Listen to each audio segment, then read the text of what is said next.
ha una nova generació de joves que s'han sumat a la protesta i que venen d'un desencís profund, i també ho veuria segurament en perspectiva curta. Fa una setmana això no estava aquí.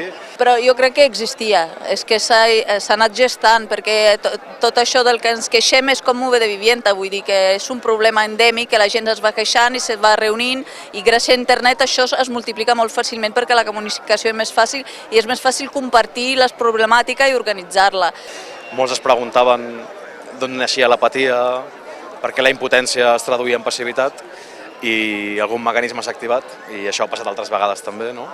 Que fa que molta gent jove que no participava del teixit social, que no participava de l'espai crític, hagi aconseguit, a través també de les noves xarxes socials, expressar un malestar col·lectiu. Per sort no és un moviment tradicional, vull dir que és molt genuïnament des de la pràctica quotidiana, és l'impossibilitat de viure en el sistema com és ara, de la gent des de la seva pràctica. Llavors hi ha moviment social, però hi ha gent, perquè vull dir, els éssers humans som intel·ligents i no ens pot treure la llibertat, la possibilitat, no ens poden obligar a treballar 20 hores al dia sense vacança quan veus que l'altre s'està de viatge. Vull dir que això no és lògic, això el que hi ha aquí és lògica, res més.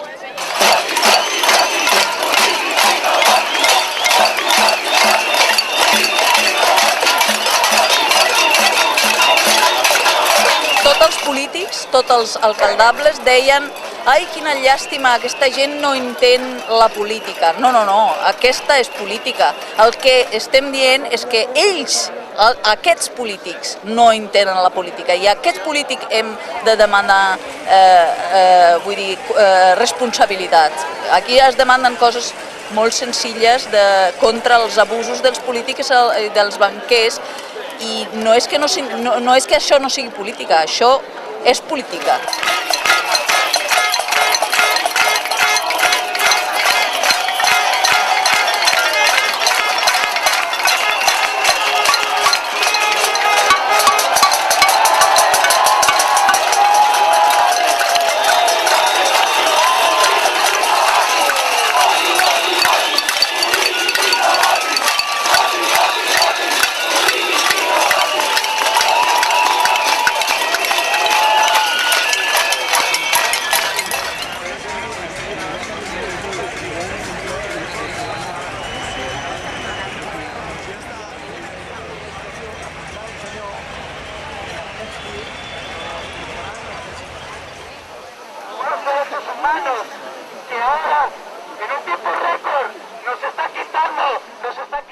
És la primera vegada que les ordenances del civisme, contra una acampada en molts anys, aconsegueixen estar aquí. Per tant, l'ordenança està desbordada, està superada pels fets, ja veurem què passa el dia 23, això és obvi, però també penso que és una debilitat també del mateix sistema que estan denunciant, no? És a dir, ara s'està parlant molt de les alternatives que plantegen, però la pregunta és, i els polítics quines alternatives plantegen? El frau i l'estafa, quan seran valents d'acollar la banca? El mateix reportatge d'Inside Job, no? Surten els banquers dient el problema és que som molt usurers nosaltres i molt àvars, i no ens posen límits. Quan la classe política, que és la responsable en principi en aquest sistema de legislar, posa límits a la banca, no ho estan fent, i és aquesta contradicció que se li demanen alternatives i estan demanant gent que no està plantejant alternatives fondes i reals a uns problemes que afecten els països catalans, doncs, a 2 milions de persones pobres i a 1 milió d'aturats.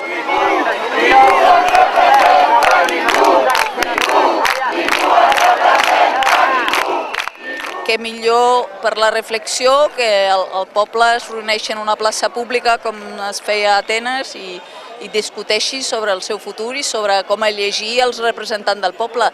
Això és reflexió.